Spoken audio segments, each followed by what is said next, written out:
Hey, coaches, this is your 2025 online coaches meeting for the Florida Horse Park Invitational. I want to start out by saying that this is our biggest event yet. Super excited to have you guys join us. Doing this online coaches meeting with the video instead of just a PDF. We'll still put the PDF up there so you can read it if you want to be reminded, or you can just listen to this. Not sure which one's better, listening to my voice or just reading it. One thing I want to go over, the first thing, the main thing, the most important thing is heat. Last year we did really good. I had a meeting before the races explaining that in years past, since slightly before COVID and leading up to last year, I was sending 3 to 4 to 5 kids in an ambulance to the hospital every year, and it was from the same thing. They didn't eat and they didn't drink any water. So before you let your athletes start the race, please make sure that every single one of them have had something to drink, they're well hydrated, and they've had some food to eat. I don't want to send anybody off in an ambulance because they didn't do that. And every single one of them that went in an ambulance, that's exactly what it was. They didn't eat and they didn't have enough water to hydrate themselves before the race. It is traditionally pretty hot on Saturday morning at the horse park. So please make sure that you ask your athletes that they have ate and drank before they start. That is the most critical thing, the most important thing I want you to take away from this video. Eat and drink. Please make sure they do it. Um, Second thing is water after the race. We do provide a cup of water, just kind of as a quick get it in your mouth, like wet your mouth back, if it's dry. If they want to throw it on themselves, that's fine. But I calculate the water based off of number of entries. If your athletes are coming back for second, third, and fourth cups of water, I will run out of cups by the time we get to the elementary races, and I will run out of water. And every year, this is becoming more and more of a problem, and it's because coaches aren't bringing coolers. Please bring your own cooler with water or multiple water bottles. Excuse me. I don't care which one, but please bring your own source of water for after the race so your kids can rehydrate after they're done. It is not the responsibility of the host to provide you with a cooler full of water per team. So please bring your own coolers with water so that your kids can hydrate. Because every time when we tell them to go away from the tent as they're getting their second or third cup, I was like, you need to go get water from your team tent camp. And they say, we don't have any. So please don't let that be you. Don't let that be your team. Make sure that you do bring plenty of water for the team. Um, Now that we got those two more serious matters out of the way, the horse park's address is 11008 Southwest Highway 475, Ocala, 34480 for the zip code. Please make sure your parents have that. We will also have the parent information form up as well so that you can send that out, and I will be emailing that to you for you to send out. Um, Parking. We will have parking attendants to assist you and the parents. 15 passenger vans and school vans that are clearly marked along as well as buses.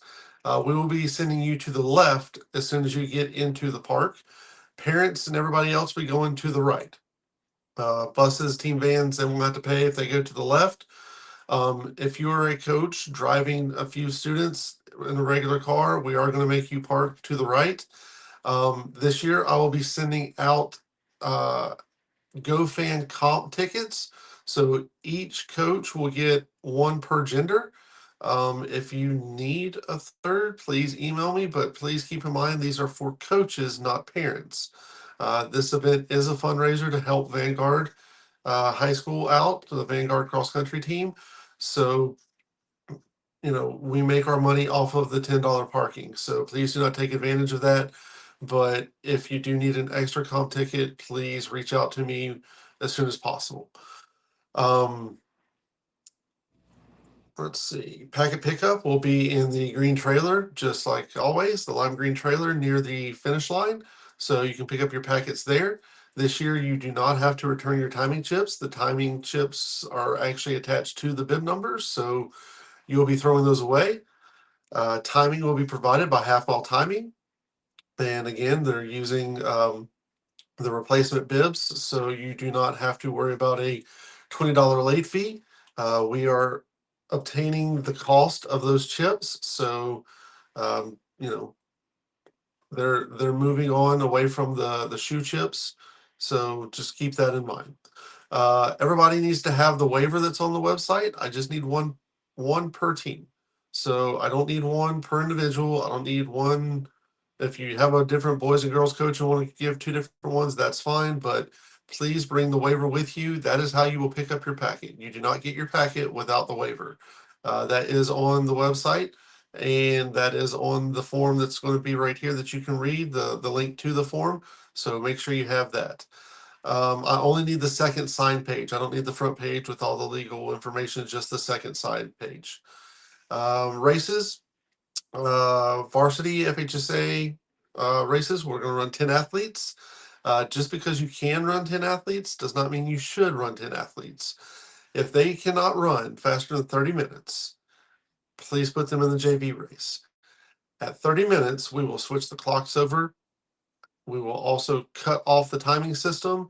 Nobody will be scored past 30 minutes. No DNF, nothing. They need to be in the JV race if you know that they're going to take longer than 30 minutes. We do not have time limits for the JV races, the middle school or the elementary races. So the varsity races only, and we do that because we want to keep the races going. And if we have runners interfering with the other runners, it just makes a mess. So please make sure that you have any runner that's going to take longer than 30 minutes in that JV race. With that being said, if you should have a runner go down on the course, and I mean, they're fine, they don't need medical attention, but for whatever reason, they did not finish a race, please go tell the timers before they are done packing up at the end of the day. So if you're a high school team, by the time it gets to the middle school races, if you just write it down, let them know the name, they can put it into the computer as a DNF. That way they get counted for the 4 races for the season. This is important. If you email us after we're on our way home, we will not be responding to those emails because you were told to get the information to the timers before they are packing up after the races are over. And that goes, I mean, with the elementary, like, a little bit sooner, but this is mainly for the high schools. So high schools, you have middle school and elementary races after that to get those DNFs to the timers before they are done at the end of the day. The time schedule, I'm not really going to go over the time schedule. You guys can look over that with the times. We do try and stick to that as much as possible. So if there's a change, we normally make announcements. Just pay attention to know your starting time. Starting boxes. We do first come, first serve. We do not do assigned starting boxes. If you want to have a coach or a parent stand in the box before the race so that you get the box of your choice, that's fine.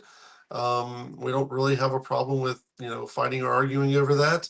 The high school boys race is going to be very large, and I will have the starting line mode very wide to hopefully have enough space for everybody. Team camps, if you guys could stay inside the fenced in area, we do that so that we keep the course clear. So you can see with the horse park, you can see a lot of the race because we keep it clear and there's not tents in the way. And please do not set up in the bus area. We had a team or two last year set up in the bus area. That's just dangerous. I don't want to get anybody run over. That's why we have everybody set up. I know it stinks to lug the tents. If you would like to come set up a tent Friday afternoon, that is fine. But it is at your risk with weather. We don't really have a problem with theft at the horse park. But with weather, it is, your discretion to leave it there. Mile markers. We'll have clocks at the 1 mile and the 2 mile. I have 13-foot tall towers that say 1 mile and 2 mile. You can't miss them. I have the K's marked. I'll have the 1, 2, 3, and 4K marked. And yeah, a trainer. We will have a trainer on site. The trainer is there for emergencies. They are there for handing out water, assessing anything that might need to be taken care of. They will also have an AED We also will have an ambulance at the finish line as well. The trainer is not there to give ice. The trainer is not there to give massages. If your athlete has shin splints, you probably knew about it before the race, and you need to prepare as a coach and as a team for those athletes yourself. The trainer that's on site is not there to wrap your kids up after the race and provide ice for all the athletes. Um, we are in the middle of a field. We're in the middle, of nowhere. I know that some of the college races where they have a million trainers and an abundance of ice provide that. We do not have that. So I know it is probably one of our downfalls, but we do not have that.